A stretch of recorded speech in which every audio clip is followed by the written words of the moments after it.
Hey guys, আসসালামু আলাইকুম। আশা করছি আপনারা সবাই ভালো আছেন। লাক্সারি কটনের নতুন আরেকটি এপিসোডে আপনাদেরকে স্বাগতম। এই সালোয়ারটার কাটিং টিউটোরিয়াল আমি অলরেডি আমার চ্যানেলে আপলোড করে দিয়েছি। আপনারা যদি দেখে থাকেন তাহলে তো ভালো, আর যদি না দেখেন ডেসক্রিপশন বক্সে লিঙ্ক দেওয়া থাকবে। কারণ আপনি ওই টিউটোরিয়ালটা দেখার পরে যদি এই সালোয়ারটা স্টিচিংটা দেখেন তাহলে আপনার কাছে মনে হবে যেন আপনার সব কিছু সহজ হয়ে যাবে আর কি। আমরা বেশি কথা না বলে ভিডিওটা শুরু করি। তার আগে বলে রাখি, আপনি যদি নতুন হয়ে থাকেন চ্যানেলটাকে সাবস্ক্রাইব করবেন, ফেসবুক পেজটাকে ফলো করবেন, আর ভিডিওটাকে লাইক দিয়ে দেখতে থাকুন। আর ভিডিওটাকে স্টেপ বাই স্টেপ দেখবেন, তাহলে আপনার কোনো রকম প্রবলেম থাকার কথা না। ফার্স্টে আমরা সালোয়ারটাকে খুলে নিয়েই এদিক থেকে উপরের দিক থেকে সাইডটাকে আমরা স্টিচ করব। প্রথমে যতটুকু ঠিক রাখছিলাম ঠিক ততটুকু করে নিই।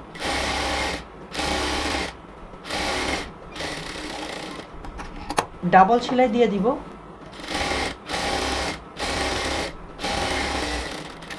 ঠিক সেমভাবে আমরা অপর পারে যে কাটিংটা আছে এখানেও সেমভাবে সেলাই করে নেব। এবার আমাদের নেক্সট কাজটা সালোয়ারটাকে আমরা উল্টা থেকে সোজা করে নেব। সোজা করে নেওয়ার পর আমরা সালোয়ারের উপরে ইলাস্টিক দিব। ইলাস্টিক দেওয়ার জন্য ইলাস্টিকের ঘর করতে হবে, বাট অ্যাট ফার্স্টে আমাদেরকে, যেহেতু এ পাশে কাপড়টা কাটিং কাপড় আছে, সুতা বের হচ্ছে, এই জন্য আমরা ঘর করার আগে এখানে 1/2 ইঞ্চি ধরে পুরো কোমরটাতে একটা সেলাই দিয়ে নেব। এই সেলাইটা মানে এক্সেপশনাল, আপনি যদি এটা দিতে চান দিতে পারেন, না হলে একবারেই ইলাস্টিকটা লাগাইতে পারেন। বাট এই সেলাইটা দিয়ে নিলে ফিনিশিং লুকটা খুব সুন্দর আসে। আমরা উপরের দিকে সেলাই করে নিলাম। এবার আমরা ইলাস্টিক নিয়ে নেব। ইলাস্টিকটা আপনার যতটুকু প্রয়োজন ঠিক ততটুকুই ইউজ করবেন। আমি এই সালোয়ারে প্রায় 12.5 ইঞ্চির মতো ইলাস্টিক দিব। এটাকে ডাবল করে কাটিং করে নিলাম। প্রথমেই ইলাস্টিকটাকে জয়েন্ট করে নিতে হবে। জয়েনিংটা কিভাবে দিচ্ছি সেটা একটু দেখেন।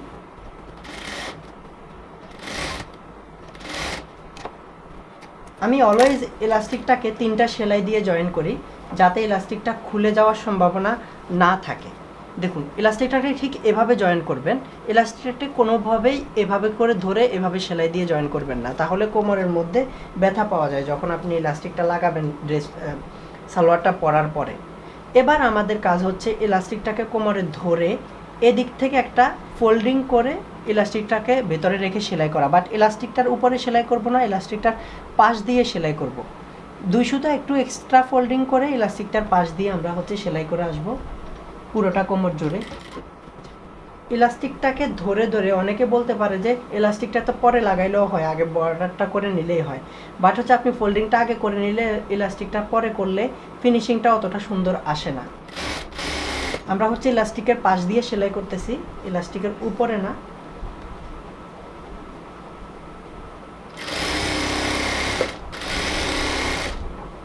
ওকে, এবার আমরা ইলাস্টিকটাকে এদিক থেকে টেনে বের করে নেব। এই জন্য বলছিলাম ইলাস্টিকের উপরে সেলাই দেওয়া যাবে না, না হলে কাপড়টা মুভ করবে না যদি ইলাস্টিকের উপরে সেলাইটা পড়ে। আমাদেরকে এখন কাপড়টা মুভ করে করে সেলাই করতে হবে, এই জন্য ইলাস্টিকের উপরে সেলাই দেব না।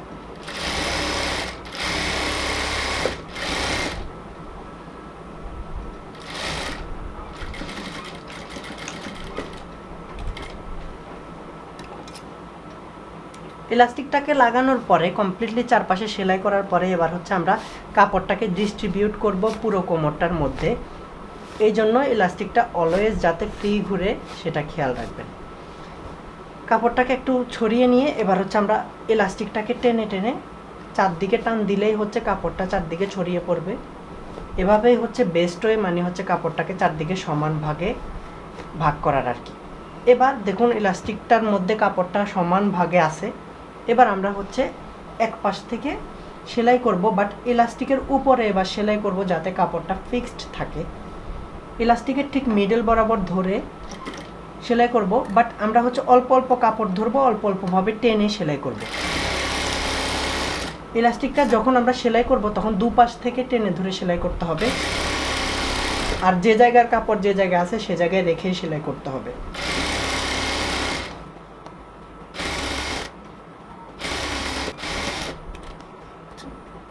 আমি একটা সেলাই দিয়েছি ইলাস্টিকের মধ্যে, আপনারা চাইলে দুটো সেলাইও দিতে পারেন। ইলাস্টিকটা লাগানোর পরে এবার আমরা চলে যাব হচ্ছে সালোয়ারের পায়ের মুখে।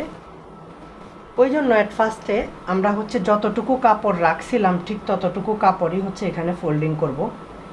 আমরা প্রায় এখানে একটা 3.5 ইঞ্চির মতো কাপড় রাখছিলাম, যেটাকে হচ্ছে ফোল্ডিং করার পর 3 ইঞ্চি হবে। ঠিক সেমভাবে আমরা হচ্ছে এটাকে 1/2 ইঞ্চি করে ফোল্ডিং করে সেলাই করে নেব। উল্টা দিকে সেলাইটা হচ্ছে কিনা খেয়াল রাখবেন।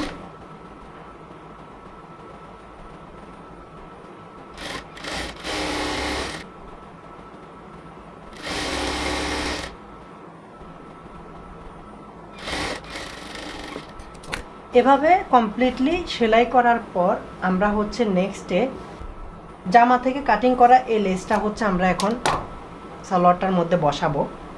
বাট লেসটা বসানোর আগে একটা জিনিস খেয়াল করতে হবে, যাতে আমরা সোজাসুজি বসাই, যাতে লেসটা কমপ্লিটলি ফিনিশিং হয়। আর দুপাশে যখন আমরা এটাকে এভাবে সেলাই করব তখন যাতে দুপাশটা ম্যাচ হয়। তো এই জন্য আমরা দেখি আগে এই দিকে আমার বর্ডারটা হয়েছে প্রায় 3 থেকে, মেজারমেন্ট করি খুব ভালোভাবে, 3 থেকে 2 সুতা। আর এই দিকেও বর্ডারটা হয়েছে 3 থেকে 2 সুতা। তার মানে আমার এই সেলাইটা সোজা আছে। আমি এবার এই কাপড়টাকে লাগাবো হচ্ছে একদম সোজা বরাবর। আপনারা চাইলে আগে এদিক থেকে বাড়তি কাপড় যদি মনে হয় সেটাকে আমরা কাটিং করে নিই। বাড়তি কাপড় কাটিং করে নিলাম। এবার নেক্সট হচ্ছে এটাকে ধরে আমরা হচ্ছে এখানে লাগাই নিব। দুপাশে আমরা কিছুটা এক্সট্রা রেখে দিব যাতে উপরের দিকে ফিনিশিংভাবে লাগানো যায়। নিচের সেলাইটাকে আমরা ফলো করে এটা লাগাই নিব পুরোটা অংশ জুড়ে, তাহলে মানে হচ্ছে একদম সোজা হবে। আর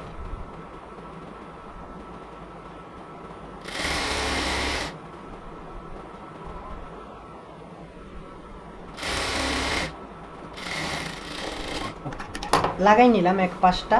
এবার অন্য পাশটাও আমরা সেলাই করব। বাট এই পাশটা সেলাই করার সময় একটু সাবধানে করতে হবে, যাতে করে মানে কুচকায়া না যায় আর কি, লেসটা যাতে ছড়ানোই থাকে। ঠিক এভাবে ভালোভাবে ধরে আগে, পরে এবার আস্তে আস্তে সেলাইটা করতে হবে।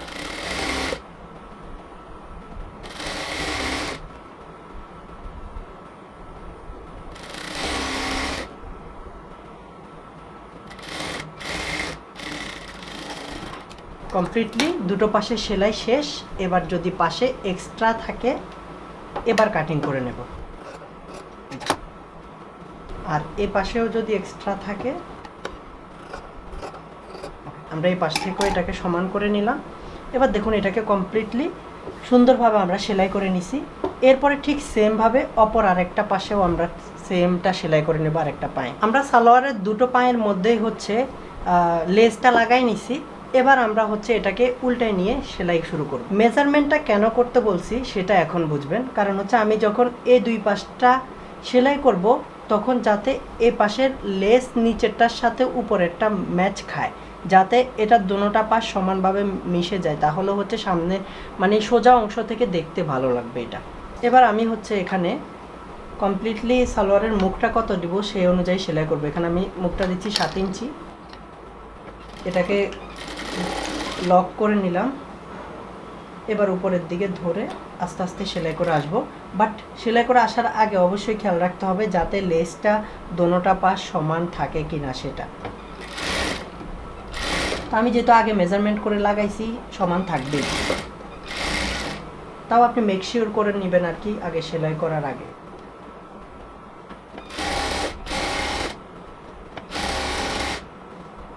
আমরা হচ্ছে একদম উপরের দিকে এসে হাইয়ের যে জয়েন্টটা ছিল এটাকে ম্যাচ করে রেখে একদম এই পর্যন্ত সেলাইটা এনে এবার হচ্ছে ছাড়াই নেব এখান থেকে, কারণ আমরা সবসময় নিচ থেকেই সেলাই করব যাতে ফিনিশিংটা অনেক সুন্দর হয় আর কোনো পার্ট তেরসা হয়ে বড় বা ছোট হয়ে না যায়। এই জন্য ঠিক এ পাশের লেসটাও একদম সমানভাবে ম্যাচ হয়েছে, যেটা আমি সেলানোর পরে আপনাদেরকে দেখাবো।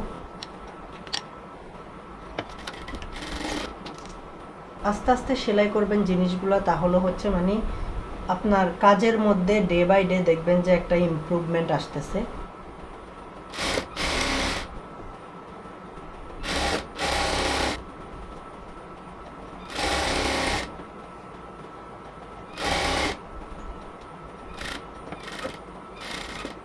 এবার যেহেতু এ পাশে একটা সেলাই দেওয়া আছে, লক হয়ে গেছে, এই জন্য আমরা হচ্ছে উপর থেকে সেলাই করে আসবো।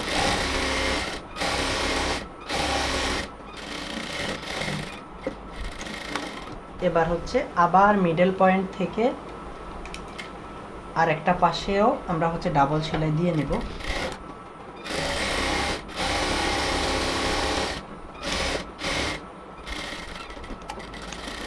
এবার যদি আপনার মনে হয় যে ভেতরের দিকে কাপড় বেশি আছে, তখন এটাকে কাটিং করে নেবেন।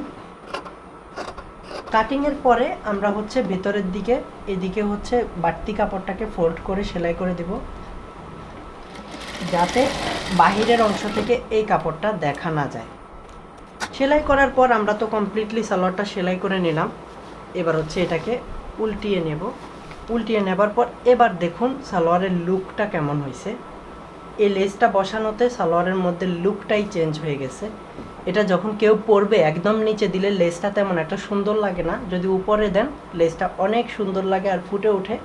এই যে দেখুন, আমি যে সাইডের কথা বারবার বলতেছিলাম আপনাদেরকে, সাইডটা ঠিক এভাবে ম্যাচ যাতে হয়, সেই জন্য আপনারা হচ্ছে মেপে সেলাইটা করবেন, যাতে একদম 19-20 না হয়, খুব সুন্দরভাবে ম্যাচ হয়। আর দোনোটা পায়ে দেখুন আমি কিন্তু মেজারমেন্ট করে সেলাই করার কারণে দোনোটা পায়ে হচ্ছে খুব সুন্দরভাবে ম্যাচ হয়েছে।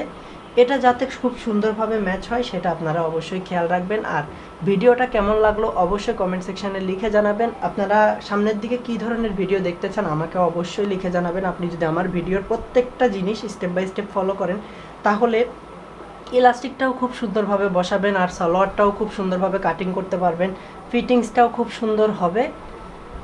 আর আপনি তো মানে হচ্ছে গিয়ে ডে বাই ডে ইমপ্রুভমেন্ট পাবেন আপনার কাজের, যদি আপনি ডে বাই ডে করতে থাকেন আর কি। তো হোপফুলি আজকের ভিডিওটা আপনাদের ভালো লাগছে। ভালো লাগলে অবশ্যই ভিডিওটাকে লাইক করে দিবেন, চ্যানেলে সাবস্ক্রাইব করে রাখবেন আর ফেসবুক পেজটাকে ফলো করে সাথেই থাকবেন, গেট নোটিফিকেশন বাটনটা অন রাখবেন। দেখা হচ্ছে পরের ভিডিওতে। আল্লাহ হাফেজ।